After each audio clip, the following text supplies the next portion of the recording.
sais pas ce que vous en pensez. C'est beau? C'est Philippiens 6, c'est un auteur chrétien. Il avait été détaché de Dieu par une mère terriblement toxique. Elle faisait à la fois l'école du dimanche et en même temps, c'était une famille qui venait du sud, profond, américain. Elle était raciste, elle était enfin terrible. Et cette mère l'avait détaché de Dieu. Il a dit, une des choses qui m'a ramené à Dieu, c'est la beauté de la musique, c'est la beauté du chant. Et quand on entend ça, on comprend. Alors, je vais vous dire quand même que peu d'entre nous auront la voix de Sarah Brightman ou d'Alessandro Safina. Certainement, même si on chante bien, même Clara, tu chantes super bien, et Guéna aussi, on ne sera peut-être pas sélectionné pour être dans ce chœur, mais je vous annonce quelque chose de très important. Très important. On pourra bientôt dire, et j'espère qu'on dit déjà aussi de nous, comme Jean-Baptiste, Guéna, Clara, et puis vous pouvez mettre votre propre prénom, c'est une voix. C'est une voix qui crie dans le désert. C'est une voix qui crie dans le désert. Alors, notre texte, il parle de Jean-Baptiste. Alors, on ne connaissait pas du tout la tessiture de sa voix. On ne sait pas s'il était baryton, on ne sait pas s'il était basse, on ne sait pas s'il était ténor, mais ce n'est pas important. Ce qui est important, c'est qu'il était l'accomplissement du projet de Dieu. Il était cette voix qui crie dans le désert. Et vous savez, quand on lit un peu tout le contexte, il n'avait pas vraiment quelque chose de très attirant. C'était un marginal, il avait l'air sauvage. Et puis, quand on lit sa vie, il y a eu des choses extraordinaires comme ce message. Et puis à la fin, il y avait des difficultés, il y a des doutes. Il est mort un peu dans le doute. Il a été décapité. Il n'a pas eu une mort glorieuse. Et pourtant, le monde entier se souvient aujourd'hui de son message, et son message, c'est « Voici l'agneau de Dieu qui ôte le péché du monde ». Aujourd'hui, on vit dans une société qui est pleine de cynisme et de désillusion, et ce cynisme et cette désillusion, elle s'illustre aussi envers la classe politique. Et aujourd'hui, vous êtes en plein démarrage, on peut le dire quand même, d'élection présidentielle, et tous les candidats redoublent d'efforts pour essayer de capter votre attention, pour vous séduire. Ils vont même utiliser des algorithmes très puissants pour connaître toutes vos habitudes, pour vous influencer à voter pour un tel et une telle. Mais malgré tout cela, qu'est-ce qu'on constate? Que dans les pays, je dirais, où le vote n'est pas obligatoire, les électeurs fuient les élections, se détournent de leur classe politique. Et aujourd'hui, le plus gros chiffre d'une élection, c'est le taux d'abstention. C'est le taux d'abstention. Et vous vous souvenez aussi de cette obsession des perdants des élections américaines, alors on va dire des mauvais perdants. Alors il n'y a pas que des républicains, il y a eu aussi des mauvais perdants démocrates qui, parce qu'ils avaient été battus, ils demandent un recomptage des voix dans les États tampons, là où ils auraient pu peut-être faire la différence avec une seule voix. Et c'est Madame de Sévigné qui écrivait à sa fille dans ses lettres, elle disait ceci au XVIIe siècle, elle dit « On ne perd jamais que d'une voix, et cette voix fait le tout ». Alors c'est vrai, mais peut-être qu'on peut retourner aussi l'argument. On ne gagne jamais aussi que d'une voix, et cette voix, la vôtre, va faire le tout. Alors la question que je me suis posée en lisant les passages que Brigitte a partagés, c'est celle-ci.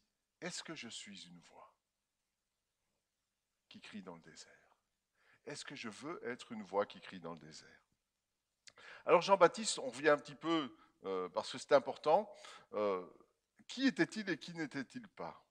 Alors il a une courte vie, je le dis, il est mort décapité, c'est dit dans l'Évangile, mais sa vie est loin d'être banale. Sa naissance est entourée au début, je dirais, des Évangiles, d'événements familiaux, miraculeux. On sait qu'il était de la parenté de Jésus, puisque Élisabeth et Marie, les deux mamans, étaient parentes. Et ils habitaient certainement dans le même coin, en Galilée. Et alors que Jésus, en fait, on voit dans ce récit que Jésus, il est encore sous les radars. Il n'est pas encore apparu. Et c'est le ministère de Jean-Baptiste qui est mis en lumière. Et il va répondre, Jean-Baptiste, à l'appel de Dieu, et il commence à prophétiser dans la contrée du Jourdain à l'est d'Israël. Alors quand vous voyez Béthanie, vous dites, mais c'est bizarre, je connais Béthanie. Il y a Béthanie qui est près de Jérusalem, mais ça c'est une autre Béthanie. C'est Béthanie qui est du côté jordanien aujourd'hui. Alors Jean-Baptiste, il n'a pas le profil des reines du shopping. Je veux dire, il est vêtu de peau de bête, et c'est même Jésus qui dit, vous êtes allé voir qui dans le désert? Dans Luc 7, il dit, pas quelqu'un de très attirant. Et on va dire qu'il ne suit pas les codes de la diététique, même s'il mangeait bio, puisqu'il se nourrissait de miel sauvage et de sauterelles. Mais c'est son message qui est percutant. Il appelle ses auditeurs à changer, à changer, et se faire baptiser comme signe de ce changement de repentance vers une vie qui plaît à Dieu. Et son impact et son rayonnement sont tels que des foules entières se déplacent de toute la Galilée, même de Jérusalem. Et il faut connaître un peu la configuration du pays d'Israël pour savoir que le voyage, même le déplacement de Jérusalem vers l'est du Jourdain, c'est un voyage difficile parce qu'il fait très chaud, c'est traverser le désert de Judée. Mais il y avait un contexte du temps de Jean-Baptiste. Il y avait 400 ans pendant lesquels il n'y a pas eu de prophète en Israël, pas de prophétie marquante. Il y avait une attente terrible de la part du Messie, d'autant plus que les Romains faisaient peser un joug pesant sur la population. Mais comme il y avait eu beaucoup de faux Christ qui s'étaient déjà manifestés, on voit ça dans l'Évangile, et on voit ça aussi de nos jours, hein, la tension des religieux est à son comble. Alors ils vont envoyer une délégation. Et on voit que les religieux, c'est les mêmes que ceux qu'on retrouvera à la fin avec le procès de Jésus. Ils vont envoyer des prêtres et des lévites et ils vont poser 3 questions à Jean-Baptiste. Ils vont lui demander s'il est le Messie, s'il est le Christ, s'il est Élie. Alors pourquoi est-ce qu'ils lui demandent ça? Parce qu'il y a la prophétie de Malachie 4, verset 5, qui dit que Élie doit venir avant le Christ. Et ils sont au courant de ça. Ils étudient les textes bibliques.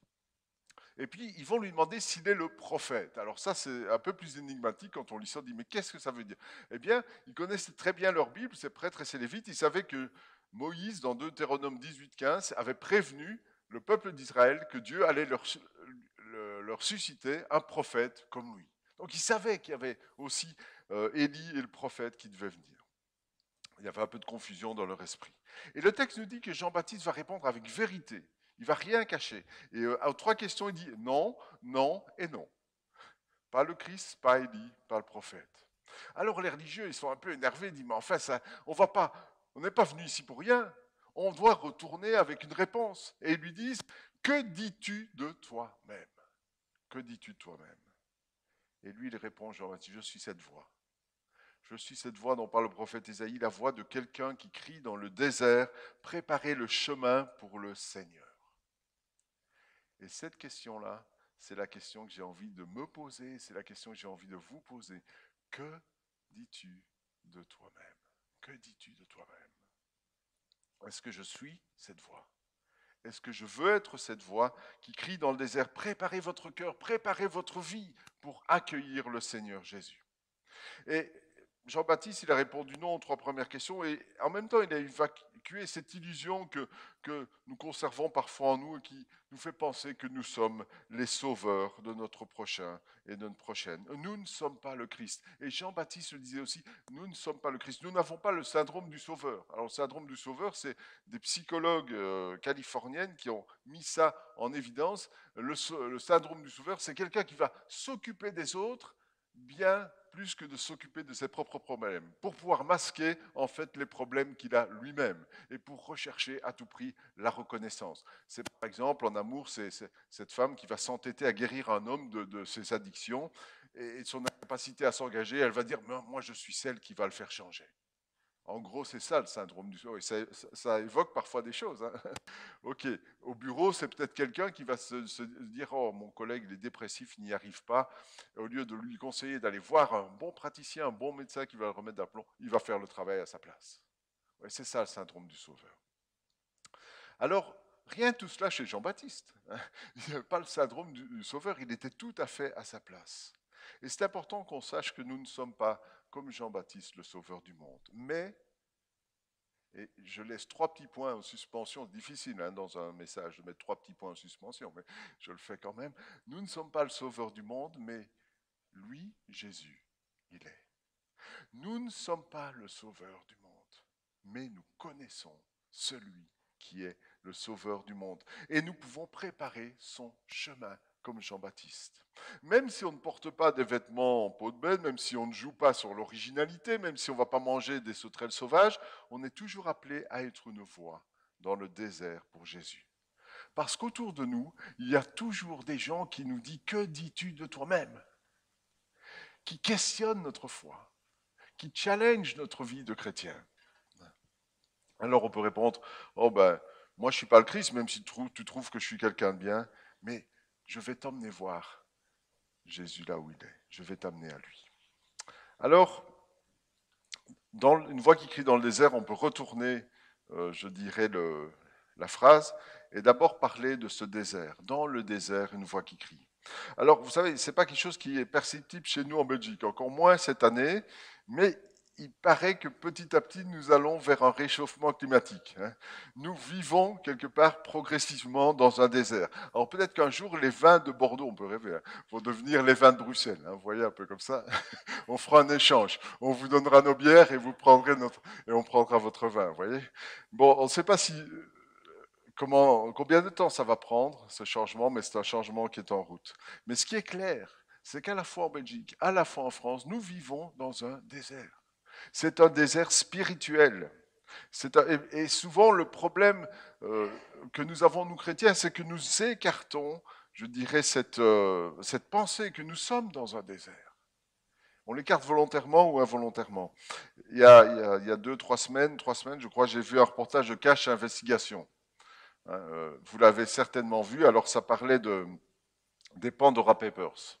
Alors les Pandora Papers, c'est une information qui me touche, parce que moi je travaille dans la fiscalité, et le but ultime d'une fiscalité qui n'est pas dévoyée, c'est de ramener plus d'équité et de justice sociale.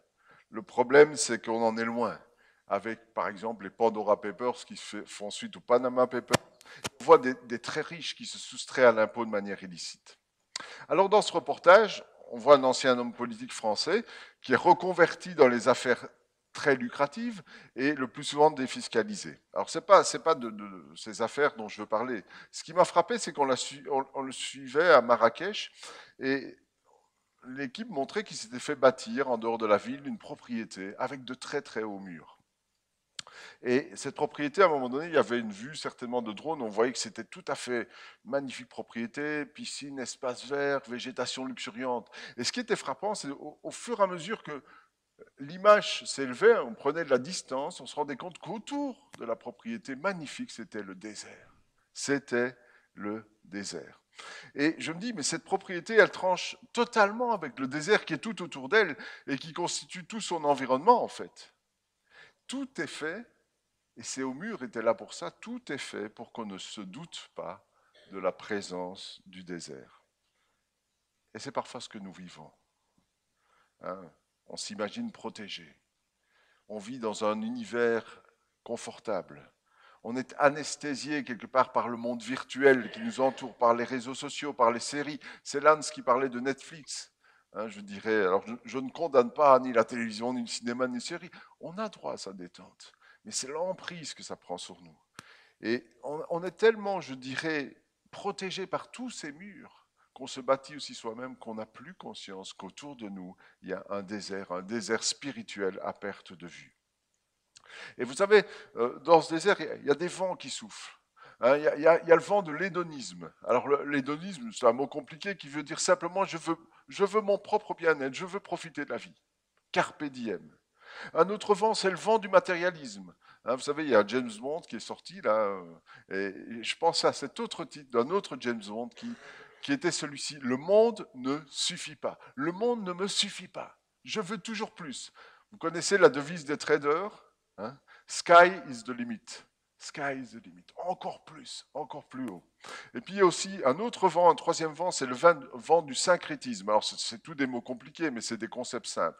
Le syncrétisme, c'est simplement un effort de synthèse, de rassembler les religions dans un commun dénominateur. Et en fait, le commun dénominateur, c'est Paul Naref qui l'a déjà chanté il y a quelques années dans sa chanson « On ira tous au paradis ». On ira tous au paradis. Et puis il y a le quatrième vent du désert, c'est le vent de l'humanisme. C'est l'homme d'abord, c'est le tout à l'humain. C'est l'homme au centre, mais pas de Dieu. Surtout pas de Dieu. Et surtout pas de péché. On ne parle pas de péché. Et ces slogans avec l'homme comme but, ça résonne dans les universités, sur les plateaux télé, dans les partis politiques, partout. Et autour de nous, tel le Sahara, parce que c'est une réalité. Aujourd'hui, le Sahara gagne du terrain sur les végétations, je dirais, je ne vais pas dire normales, mais en tout cas, le désert gagne du terrain.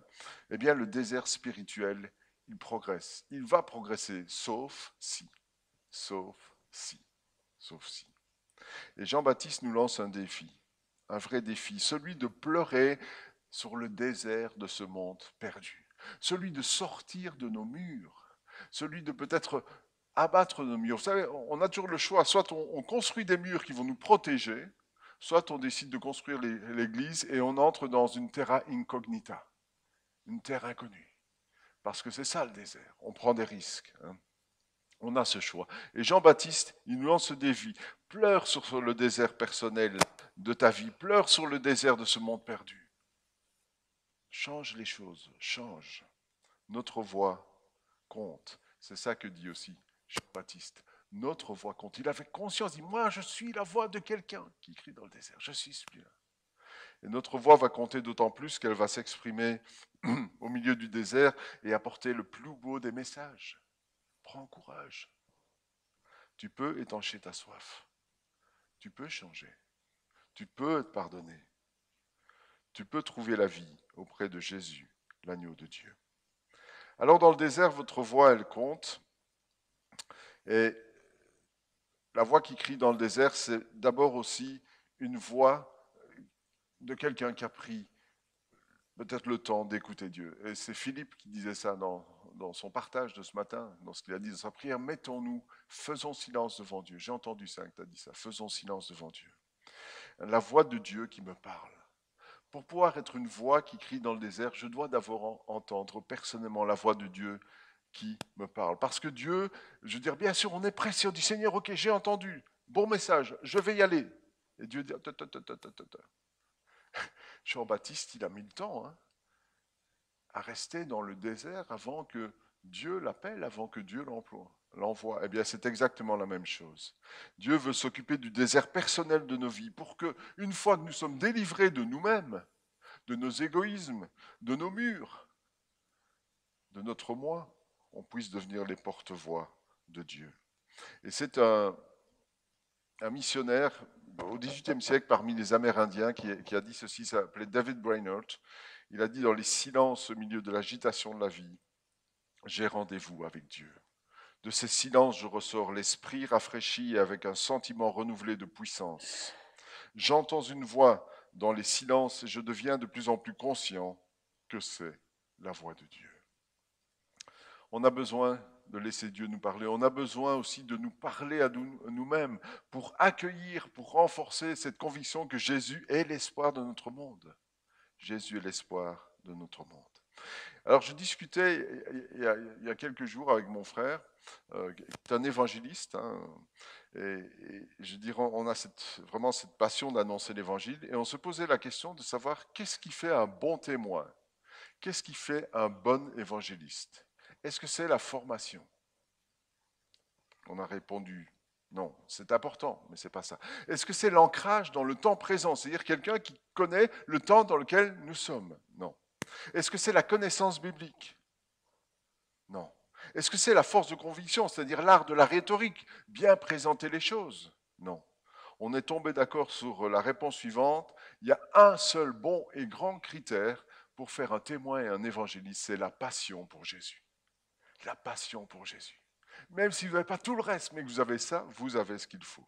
Parce qu'après, la puissance de l'évangile va faire le reste. La puissance de l'évangile va faire le reste. Je dirais, beaucoup de chrétiens hésitent à témoigner parce qu'ils redoutent l'échec. Ils oublient justement cette puissance transformatrice de l'évangile. Une fois que vous êtes une voix, Dieu va faire le reste. Dans son livre sur la priorité de connaître Dieu, c'est Peter Dyson, il parle de Ramad, un habitant de l'Inde, qui était membre d'un gang de voleurs. Et une fois que cet homme cambriolait une maison, eh bien, il avait remarqué un petit livre noir dans la maison, vous savez, dont les pages étaient toutes fines. Vous connaissez, peut-être vous avez aussi un livre comme ça chez vous, que vous avez deviné de quoi je parle. Il dit, oh, ça va être super pour rouler mes cigarettes. Et donc, il prend ce qu'il lui a besoin, il prend le livre, et chaque soir, il détache une page du livre et il se roule une cigarette. Et puis à un moment donné, je ne sais pas, il se sent tiré par un mot sur la page. Et avant de se rouler la cigarette, il commence d'abord par lire la page. Et puis un jour, après avoir lu une page, il se met à genoux et demande à Dieu de le sauver. Il se met à genoux et demande à Dieu de le sauver. Et puis après, c'est pas tout. Il réalise ce qu'il est. Il se rend policier. Bien sûr, il est condamné. Il va en prison. Et en prison, il témoigne de Jésus-Christ et il amène au salut plusieurs personnes. Il y a une grande puissance dans l'Évangile. Il ne manque que des voix pour les partager. Est-ce que c'est facile? Bien sûr que non. Bien sûr que non, c'est pas facile. Même Jean-Baptiste, il a eu des doutes sur le fait que Jésus soit le Messie. C'est étonnant. Ça. Après ces textes-là, on retrouve dans Luc 7, il envoie ses disciples, dit, allez lui demander s'il est vraiment lui le Messie ou si on doit en attendre un autre. Et il a peut-être pensé que tout ce qu'il avait fait, il avait fait pour rien. Donc c'est pas facile.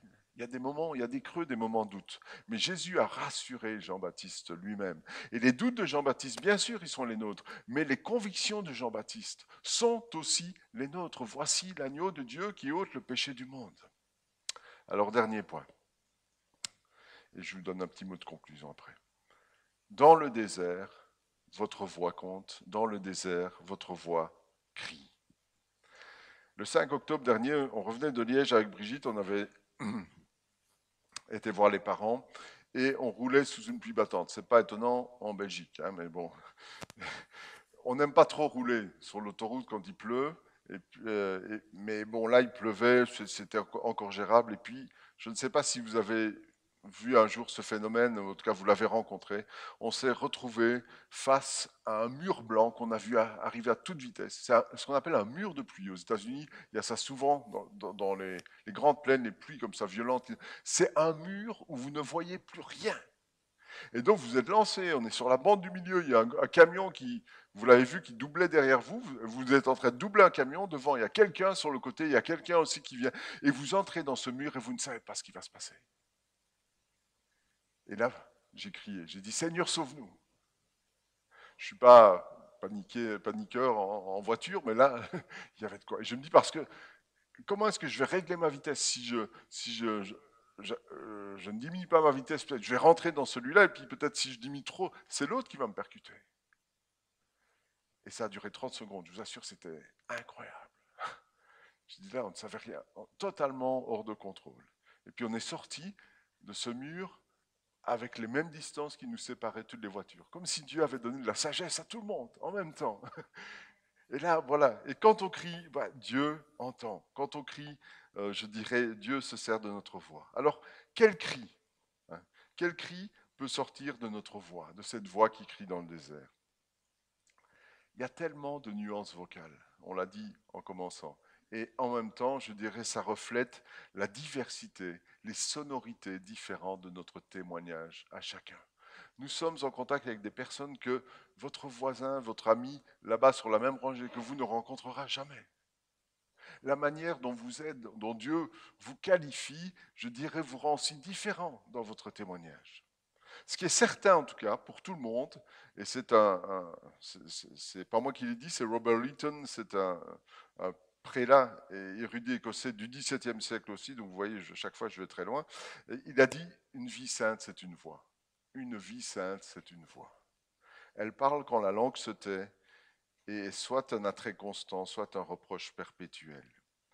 C'est intéressant qu'il dise ça parce que Jean-Baptiste, vous savez, c'était pas quelqu'un, je dirais, qui maniait ce qu'on appelle aujourd'hui la langue de bois. Je ne suis pas sûr que race de vipère soit la première chose aujourd'hui à dire autour de vous à quelqu'un que vous voulez amener à Jésus-Christ. Et pourtant, il l'a fait. Et comment expliquer que Jean-Baptiste, qu'on qualifierait aujourd'hui de hippie asocial, hein, c'est un peu ça, hein, il a eu tant d'impact sur ses contemporains? Eh bien, parce qu'il y avait quelque chose en lui de différent. Pas ses vêtements de peau de bête, sa vie sainte, à l'intérieur de lui, que tout le monde percevait. Sa vie sainte était une voix. Et avant même qu'il ne parle, je dirais sa vie parlait. Elle était au diapason de Dieu. Il avait une vie disponible, recluse, mais disponible, obéissante et livrée à Dieu. Ce qui fait que notre ami Jean-Baptiste, il a été The Voice. Il a été The Voice. Et il annonçait celui que tout le monde attendait. Alors notre voix qui crie va dire, mais moi, j'y arrive vraiment, je ne sais pas parler. Ok, on peut comprendre. Même Moïse, c'était son problème. Alors vous voyez, vous avez des personnes célèbres qui vivent peut-être la même chose que vous. Mais notre voix qui crie, peut-être pour certains, sera d'abord une main qui se tend. Une main qui réconforte, une main qui répare, une main qui donne, une main qui apaise. Hein. On peut faire tout cela. Peu importe les décibels que nous provoquons. hein, tant que nous parlons de la beauté de notre Seigneur. Et on sait que cette voix, elle ne parle pas toujours de la beauté de notre Seigneur. On sait que, je l'ai dit tout à l'heure, on vit dans une société où on est systématiquement conduit vers le cynisme, l'amertume, la désillusion, etc. Et ça peut nous amener à devenir critiques nous-mêmes, à devenir cyniques nous-mêmes. Et Paul Little, qui est un autre auteur chrétien connu, il dit que si on est prompt à condamner, nous les chrétiens, il dit souvent, on pense à tort que si nous ne condamnons pas une certaine attitude, nous l'excusons. Alors hop, on va le condamner. Comme ça, on ne dira pas que je suis d'accord. Mais c'est pas cela. Alors, les paroles de Jean-Baptiste, elles ont pu sembler dures. Elles étaient dures. C'était difficile à entendre. Mais il ne s'arrêtait pas à race de vipère, hein, qui vous a empêché de fuir la colère à venir. Il ne s'arrêtait pas là. Il disait, changez. Je vous propose de changer. Je propose d'être une personne différente. Je vous propose de rencontrer l'agneau de Dieu qui ôte le péché du monde. Hein, il poussait tous ses auditeurs à suivre Jésus comme maître, même quand il n'était pas là. Il dit, il arrive, il arrive. Mais nous, on sait qu'il est là. Il est venu. Il est là, il est mort, il est ressuscité. Il est dans la gloire de Dieu. Alors, nous ne sommes pas en tant que chrétiens des censeurs, hein, mais nous sommes des ascenseurs. On peut retenir peut-être ça comme ça. Parce qu'un censeur, il va voir peut-être la personne qui est perdue dans ses fautes, ses péchés, et va la regarder avec une certaine... va la laisser dans l'état où elle est. Ça, c'est ce que ferait un censeur. Ça, c'est ce que fait notre monde, cynique et désabusé. Ne laissez la personne au rez-de-chaussée. Le chrétien, lui, il serait plutôt un ascenseur qui va aider la personne à monter vers Jésus. C'est pas possible de sauver quelqu'un. Nous ne sommes pas les sauveurs du monde, mais nous pouvons en tout cas aider la personne à franchir un étage qui va l'amener à rencontrer Jésus. Alors on conclut. Et la conclusion, c'est la question. Que dites-vous de vous-même? Que dis-tu de toi-même? Est-ce que peut-être au fur et à mesure du message, vous avez commencé à réfléchir à cette question? Que dis-tu de toi-même? Et cette question, si elle vous suit, si vous la méditez, elle va vous amener vers une autre question tout aussi importante et que Jésus a posée, mais qui n'était pas le thème d'aujourd'hui. Mais elle est importante, c'est qui dites-vous que je suis? Que dis-tu de toi-même? Où en es-tu dans ta marche avec Dieu? Et qui dis-tu que moi, Jésus, je suis? Et pour être cette voix qui crie dans le désert, pour être The Voice, hein, pour aplanir, préparer le chemin de Jésus vers le cœur de nos contemporains, il faudra une vraie conviction sur ces deux questions-là. Qu'est-ce que je dis de moi-même? Qu'est-ce que je dis de ma foi? Où en est ma foi? Et qu'est-ce que je dis de Jésus? Est-ce que ce que je chante au culte, c'est exactement ce que je vis? Est-ce que l'église, c'est pas un lieu où j'ai mis des murs, tranquilles, et puis quelque part, j'ai du mal à sortir dans le désert? Il faudra descendre, je le dis pour moi, il faut descendre de ce piédestal de nos fausses sécurités, hein, et du trône du moi. Un jour, on a commandé une statue du Christ au sculpteur danois Bertel Thorvaldsen. Et il a commencé à faire cette statue avec une argile très, très meuble, très malléable. Et sa statue était déjà bien aboutie quand il a quitté son atelier le soir pour laisser à la forme le temps de sécher et de durcir.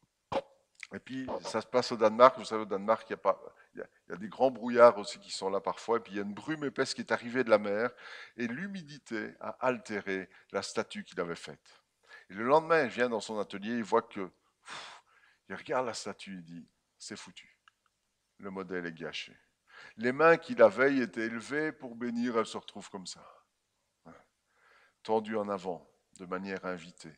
La tête du Christ qui était tournée vers le ciel, hop, elle se tourne comme ça. Le visage tourné vers le bas. Et en regardant la statue, Thorvaldsen a réalisé que c'était à cela que la sculpture finale devait ressembler. Il dit, mais oui, si on veut voir le visage du Christ, on doit s'abaisser en s'agenouillant.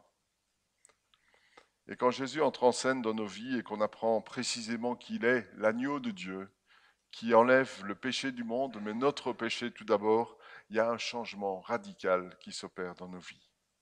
Et nous sommes appelés à être une voix qui crie dans le désert. Alors, Je vais juste terminer par une citation. Je viens un peu dans le jardin de Tim parce que c'est Andrew Murray. Et Andrew Murray, c'était un théologien sud-africain du 19 et du 20e siècle. Il a dit: comme l'eau recherche et remplit toujours les lieux les plus bas, ainsi Dieu nous remplit de sa gloire et de sa puissance dès l'instant où il nous trouve humbles et vides de nous-mêmes. Alors, que dis-tu de toi-même? Qu'est-ce que je dis de moi-même? Vous voulez connaître le gagnant de The Voice? Eh bien, la réponse est certainement, j'espère que le gagnant, c'est moi. C'est moi. Voilà. C'est vous, bien sûr. Que Dieu bénisse sa parole.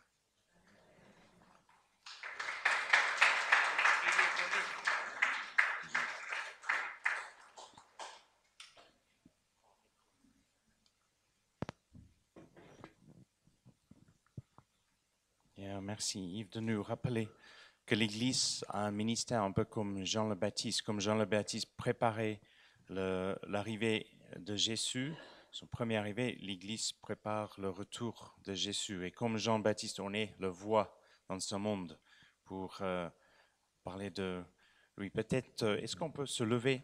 Et je veux juste demander à Yves à prier pour nous. Après, on va clôturer notre culte.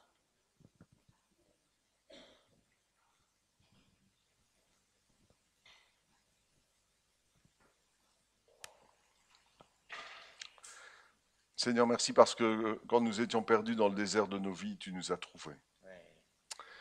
Et Seigneur, nous n'avions rien qui puisse nous rendre aimables à tes yeux. Et pourtant, Seigneur, tu as su exactement là où nous étions, l'état dans lequel nous étions, Seigneur, et le besoin que nous avions de te rencontrer. Et Seigneur, tu n'as pas demandé que nous nous élevions vers toi, Seigneur, parce que ça nous était impossible. Mais toi, tu es descendu, comme l'agneau de Dieu qui ôte le péché du monde. Seigneur, tu l'as fait avec ce sens du sacrifice extraordinaire, parce que tu t'es donné à la croix, Seigneur, tu as tout enduré pour que nous puissions devenir, nous aussi, Seigneur, des personnes qui parlent de toi, qui racontent, Seigneur, qui sont des voix qui crient dans le désert. Et Seigneur, nous voulons ensemble prendre conscience que nous vivons dans ce désert spirituel, mais en même temps, Seigneur, c'est là où tu nous places. Parce qu'il y a ce message merveilleux à dire: Jésus vous aime, Jésus revient, Jésus vous sauve. Et Seigneur, aide-nous à chacun être The Voice. Le gagnant de The Voice, c'est nous, Seigneur, avec ton aide. Amen. Amen. Merci Yves. J'invite l'équipe de louange de s'installer et est-ce que quelqu'un peut apporter le panier, juste le mettre devant, ce sera pour les dîmes et les offrandes. Et pendant que l'équipe de louange s'installe, il y a quelques semaines, j'étais assis à côté de Mariette qui habite à Oléron et je lui dis: Mariette, raconte-moi comment tu as trouvé le foie. Elle m'a dit que c'était le concierge le bâtiment où elle vivait avec sa famille quand elle était petite, le concierge qui venait apporter le courrier dans les appartements, dans le bâtiment, qui a parlé de Jésus à sa mère. Et c'est à travers ce contact que sa mère a trouvé la foi et donc les enfants. Et incroyable. Alléluia. C'est une voix. Si tu te sens interpellé par ce message d'une manière ou d'une autre et tu aimerais en parler avec Yves, peut-être, si Yves, tu seras d'accord d'être disponible après le culte, tu as peut-être une question à lui poser ou tu veux que quelqu'un prie avec toi, venez ici devant, il y aura quelqu'un qui peut prier avec toi. Chantons ensemble.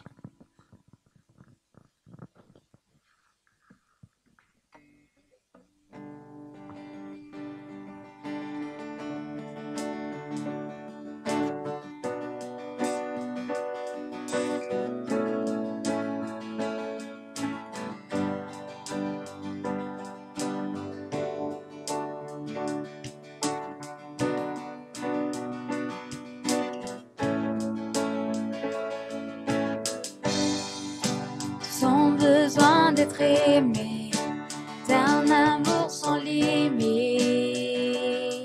que ta grâce coule en moi, sans besoin de pardon, de la bonté d'un sauveur, espoir des nations.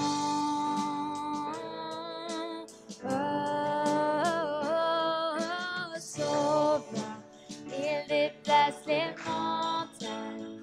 Mon Dieu sauve avec puissance, il sauve avec puissance pour toujours, créateur du salut. Jésus a vaincu la mort, il a vaincu la mort.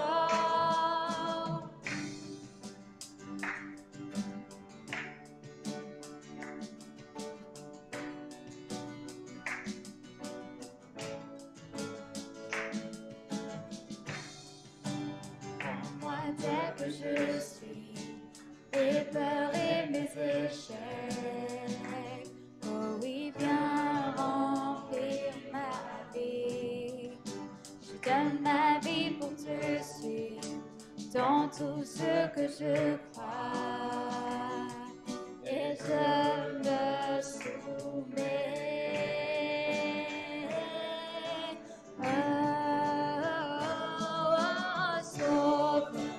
Il déplace les montagnes.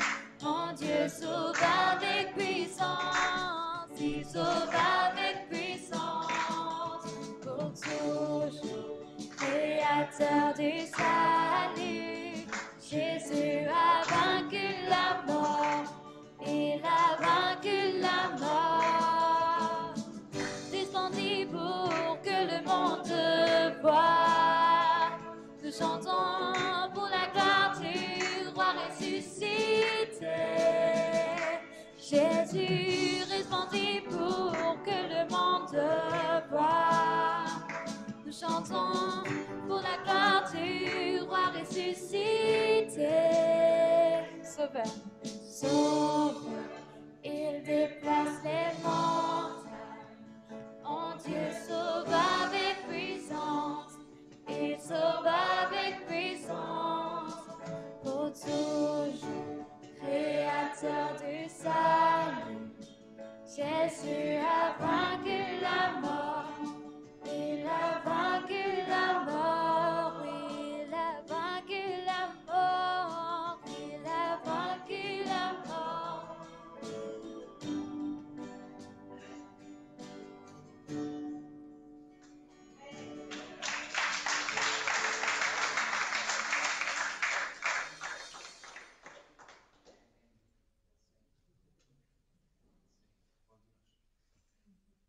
C'est un bon dimanche.